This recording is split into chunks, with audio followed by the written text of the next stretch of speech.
আমি ফ্রন্ট রয়ে বসি, ফ্রন্ট সিটে বসি, তারপর ওরা আমায় টেনে পেছনে নিয়ে গেল।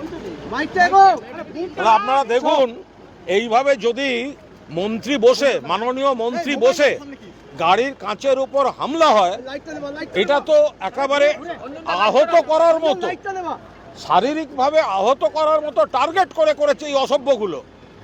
যেখানে একটা ওয়েব কুপার সম্মেলন, ঘোষিত প্রোগ্রাম, সেটা ডিস্টার্ব করতে গেছে। মাননীয় মন্ত্রী তখনও বলেছেন আমি কথা বলবো, তারপরেও আমাদের অধ্যাপকদের মারধর করা হয়েছে। আর এটা কোন, এরা কি চায়? এই বামেরা তো লণ্ডভণ্ড করেছে 34টা বছর ধরে, তারপরে আজকে এই ঘটনা, পুরো কাঁচের এই অবস্থা, আর সামনে সিটে বসে মাননীয় মন্ত্রী। এটা আমি মাননীয় মন্ত্রীকে ধন্যবাদ দেব, অভিনন্দন জানাবো যে তিনি সমস্তটা সংযম দেখিয়েছেন, অভিভাবকের মতো কাজ করেছেন, এবং আমাদের টিম কোনো রকম প্ররোচনায় পা দেয়নি। কিন্তু তৃণমূলের সৌজন্যকে যেন এরা কোনো মতে তৃণমূলের দুর্বলতা না ভাবে।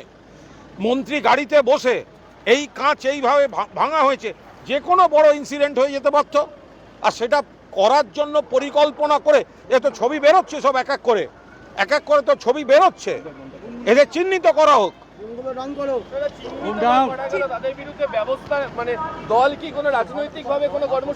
আমরা তো প্রতিহিংসা পরায়ণ নই, তাহলে আমরা সেটা সেই ভাষায় বুঝে নিতাম। এটা মমতা বন্দ্যোপাধ্যায় মাননীয় মুখ্যমন্ত্রী, তো ফলে আমরা তো ওইভাবে বলতে পারি না যে যারা মেরেছে তাদের অমুক।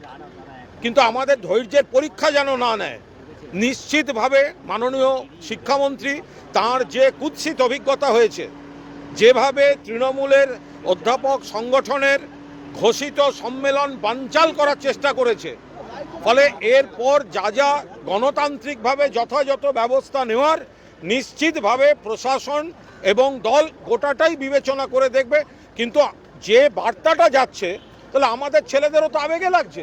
আরে ব্রাত্য বসু এখানে সামনে বসে আমাদের মন্ত্রীকে গাড়িতে মারবে, আমাদের মন্ত্রীর গাড়ির কাঁচ ভেঙে দেবে।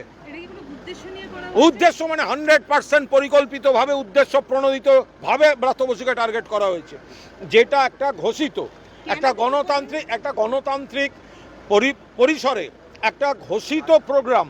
সেই সংগঠনের তিনি নেতা, তিনি সেখানে যাচ্ছেন, রাজ্যের মাননীয় মন্ত্রী, সেটাকে বানচাল করা। যেখানে তিনি বলছেন তিনি কথা বলতে রাজি, যাকে বললেন ওদের বুঝিয়ে বলো, সেই অধ্যাপক ডক্টর প্রদীপ্ত মুখোপাধ্যায়কে ওইভাবে মারা হলো। একাধিক অধ্যাপককে নিগ্রহ করেছে এরা, এবং সর্বোপরি শিক্ষামন্ত্রীর গাড়িতে প্রাণঘাতী হামলা, এটা প্রাণঘাতী হামলার চেষ্টা। কাঁচটা ওইভাবে ভেঙে, পুরো কাঁচটা তো ওর গায়ে মুখে পড়তো, এই দায়িত্ব কে নিত? অনেকটা পড়েওছে।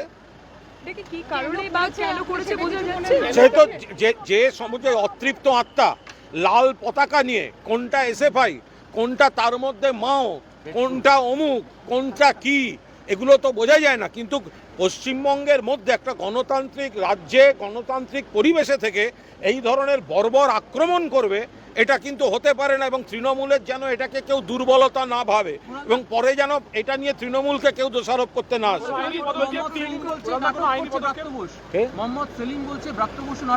এরপরে যদি মোহাম্মদ সেলিমের কোনো ঘোষিত প্রোগ্রামে তৃণমূলের ছেলেরা জল বাতাসা দিতে যায়, তখন মোহাম্মদ সেলিম গ্রহণ করবেন তো? যেখানে একটা হামলা হচ্ছে, এই পরিমাণ হামলা, সেটাই মোহাম্মদ সেলিম যতই শূন্য হোক, একটা দায়িত্বশীল পদ, একটা দলের রাজ্য সম্পাদক, তিনি বলছেন ব্রাত্য বসু নাটক করছে। তাহলে আপনার দলের যখন কোনো কিছু হবে, তখন আমাদের ছেলেরা যদি জল বাতাসা নিয়ে পরিষেবা দিতে যায়, তখন সেটা হজম করতে পারবেন তো? তৃণমূল ওই রাজনীতি করে না বলে এখনো দাঁড়িয়ে কথা বলছেন।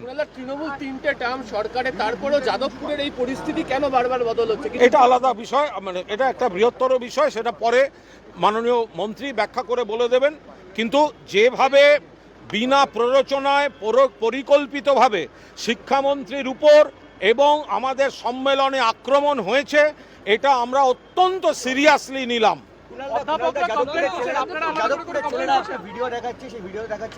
যে ছেলেটি মাথায় আঘাত পেয়েছেন তার উপর দিয়ে ব্রাত্য বসুর গাড়ি গেছে, এরকম একটা ভিডিও দেখাচ্ছেন যাদবপুরের ছেলেরা, সেখানকার ছেলেরা।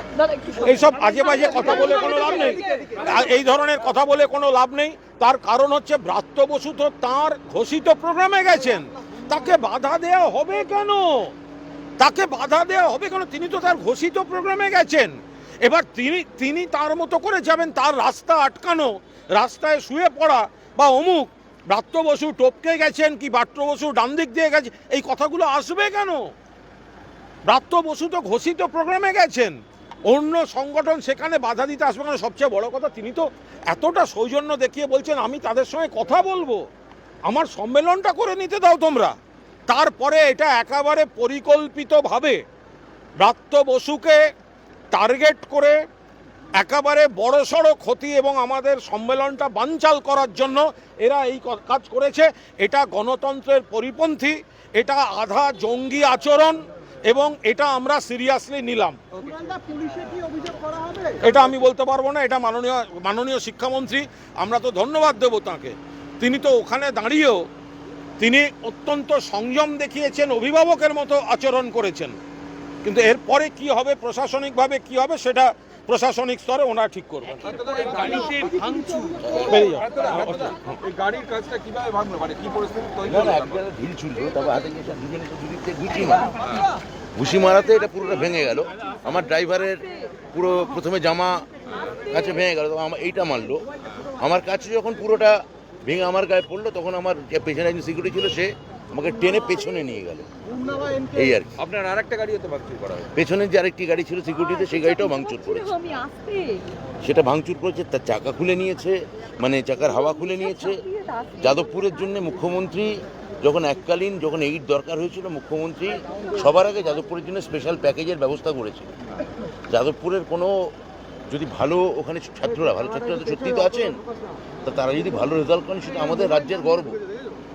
কিন্তু এরা কারা, কি উদ্দেশ্যে ওরা আজকে এটা ঘটালেন, এটা আমার বোধগম্যতার বাইরে। এটা শিয়ার নুইসেন্স, নৈরাজ্য সৃষ্টি করা ছাড়া এদের আর কোনো লক্ষ্য নেই। একটা ওই কুণাল ঘোষ যেটা বললেন, একটা হতাশ অতৃপ্ত আত্মা, সেই আত্মার দল, যাদের পাশের বাড়িতেও যাদের কাউকে চেনে না, তারা এই সাবসিডি পেয়ে এই ধরনের বিশ্ববিদ্যালয়ে এসে পড়ে সেই বিশ্ববিদ্যালয়ের পরিবেশ নষ্ট করে, একাডেমিক পরিবেশ এটা হতে দেয় না। আপনি পুলিশকে ডেকেছেন? মানে পুলিশ বারবার করে উপাচার্য আমায় বলেছিলেন পুলিশ ডাকতে সম্মত হয়নি। কেন? আমার মনে হয়েছিল যে এটা আমরা নিজেরাই কথা বলে নিতে পারবো, কারণ তখনও আমি চাইছিলাম যে ওরা আসুন, আলোচনায় বসলে। আমি 4 জনকে ডাকলাম, ওরা বললেন 40 জনের সঙ্গে এসে কথা বলতে হবে। তারপর আমি 15 মিনিট বসলাম যে অন্তত 4 জন বলায় যাতে ওরা রাজি হয়। একজন এসে বললেন না, 40 জনের সঙ্গেই কথা বলতে হবে।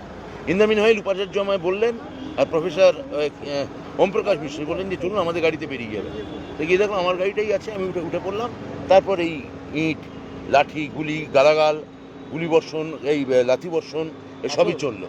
চিকিৎসকরা কি বললেন? আপনি যে ট্রমা কেয়ারে অনেকগুলো টেস্ট করালেন, চিকিৎসকরা বললেন যে একটা প্রেশারে, আমি এত ডিটেল বলবো না। আমি বলছি আমি ঠিক আছি, আমি সুস্থ আছি, আমি ভালো আছি। আমার অনেক অধ্যাপিকা আহত, আমি তাদের নিয়ে অনেক বেশি নিজের থেকে তাদের থেকে ব্যাপার অনেক বেশি কনসার্ন। আইনি পদক্ষেপের কথা কিছু ভাবছেন? আমার এই অধ্যাপক সংগঠন ভাইস প্রেসিডেন্টরা ওরা বোধহয় যাদবপুর থানায় গেছেন, আমার খবর নিয়ে জানালেন। প্রফেসর ওমপ্রকাশ মিশ্র আরও উপাচার্যও বোধহয় গেছেন কিনা আমি জানি না। ওরা বোধহয়, কেন অনেকে বলছেন যে অনেকে বহিরাগতও ছিল, কয়েকজন বাইরের ছাত্র ছিল। তো দেখা যাক। আমি তো এখন এখানেই, আমি পিজিতে এসেছিলাম, ওখানে কি হলো না হলো এই খবর এখনও থানায় আমার কাছে আসেনি। মুখ্যমন্ত্রীর সঙ্গে কথা? মুখ্যমন্ত্রীর সঙ্গে কথা হয়েছে, মাননীয় নেত্রীকে আমি পুরো রিপোর্টটাই জানিয়েছি। Thank you.